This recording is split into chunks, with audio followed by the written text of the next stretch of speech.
ലോകമെമ്പാടും മുസ്ലിം ജനസംഖ്യ അനുദിനം ഉയരുകയാണ്. അറേബ്യൻ നാടുകളിൽ മാത്രമല്ല, ആഫ്രിക്കയിലും ഏഷ്യയിലുമൊക്കെ അതാണ് സംഭവിച്ചുകൊണ്ടിരിക്കുന്നത്. ലോകത്തെ ഏറ്റവും വലിയ അല്ലെങ്കിൽ ഏറ്റവും കൂടുതൽ മുസ്ലിം ജനസംഖ്യയുള്ള രാജ്യം ഏതെന്ന് ചോദിച്ചാൽ ഇന്തോനേഷ്യ എന്ന് പറയാൻ കഴിയും. ഏതായാലും മുസ്ലിം മതവിശ്വാസികൾക്ക് ഒട്ടും ജീവിക്കാൻ പറ്റാത്ത ഒരു രാജ്യമുണ്ട്. ഇത് കേൾക്കുമ്പോൾ ഒരുപക്ഷെ പ്രേക്ഷകർ കരുതും ചൈനയാണെന്ന്. പക്ഷേ ചൈനയല്ല, ഉത്തര കൊറിയയാണത്.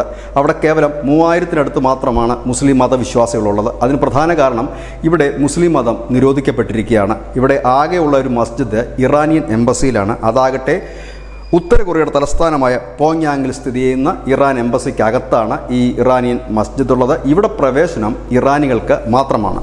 അതായത് ഉത്തര കൊറിയയുടെ പോളിസി നിരീശ്വരവാദമാണെങ്കിൽ പോലും ഉത്തര കൊറിയയുടെ തനതായ മതമുണ്ട്.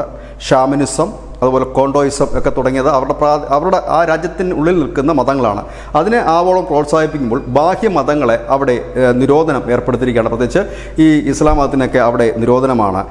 അതായത് ഈ ഒരു മത പിന്തുടരുകയാണെങ്കിൽ, അതായത് ഇസ്ലാം മതമോ ഇല്ലെങ്കിൽ ഇസ്ലാം മതത്തിൻ്റെ ആചാരങ്ങളോ പിന്തുടരുകയാണെങ്കിൽ അവയെ അടിച്ചമർത്തും. ഒട്ടും മതസ്വാതന്ത്ര്യമില്ലാത്ത ഒരു രാജ്യമാണ് ഉത്തര കൊറിയ എന്ന് പറയേണ്ടി വരും.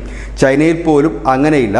അവിടെ അവർ പറയുന്ന രീതിയിൽ മസ്ജിദുകളും മറ്റും നിർമ്മിക്കണം, അവർ പറയുന്ന രീതിയിൽ മുൻപോട്ട് പോകണമെന്ന് ആണെങ്കിൽ ഉത്തര കൊറിയയിൽ അതിനുപോലും സാഹചര്യമില്ലാത്ത ഒരു അവസ്ഥയിലാണ്. ഇങ്ങനെയും ചില രാജ്യങ്ങളുണ്ട്.